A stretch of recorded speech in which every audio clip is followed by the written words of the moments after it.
As we have reported, there are some good things and some bad things about Obamacare. But according to the polls, Americans have decided that the bad outweighs the good. So what will happen in the next 12 months vis-a-vis Obamacare? Joining us from Washington, Fox News political analyst Charles Krauthammer. So you've been studying this bill, this law now, not a bill any longer. And in the next 12 months, all of us are going to have to deal with it in some way. What are the big negatives? Well, I propose to stay out of the weeds here and to do the big picture. The big picture, I think, is that within 12 months, we're going to have a raging national debate on something I think no one has talked about, and that is a national sales tax. That's going to be the big result of the signing of the bill we saw today. But the reason let me is stop you this. there. But if President Obama says that the bill is funded by cuts in Medicare and by taxes raised on the rich, capital gains and this and that, why would we need a VAT, a valued added tax, on anything? Because you know and I know and the president knows, although he doesn't say it, that these numbers that came out of the CBO are based on wildly phony assumptions. The Medicare stuff is counted twice.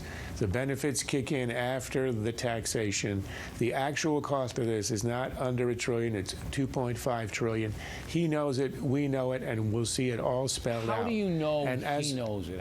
Because if he knows it... Because he's an intelligent man. All right, but wait. In the Bret Baier, I'll tell you why, in the Bret Baier interview, he asked him 3 times about the double accounting of the Medicare cuts. Right. He had no answer. He danced, he tried, he wiggled. He said, well, some of the money is going to be spent on the donut hole, that's the prescription drugs. He knows very well that you cannot spend the $500 billion in cuts on Medicare, spend it on the new entitlement, and at the same time store it away to extend the life of Medicare. He knows it, you know it, I know. Okay, so if he knows it and still purports that his formula that the CBO seemingly backed up is going to pay for it, is he lying? I think he's being, let's be generous, he's being disingenuous, but he's an intelligent man. He knows, he knew from the beginning that the reforms he's introduced, which he wants to do for reasons that are noble, to insure the uninsured, are going to cost a fortune. They are not going to be honest and open about the cost, because that would have killed it. However, the president has established a commission to reduce the deficit. We now have $8 trillion in debt. CBO has said that even without health care, we're going to add another $9 trillion in a decade. You add in health care, it's another $2.5. He knows that if you don't do anything about it, we're going over a cliff. So he's appointed a commission.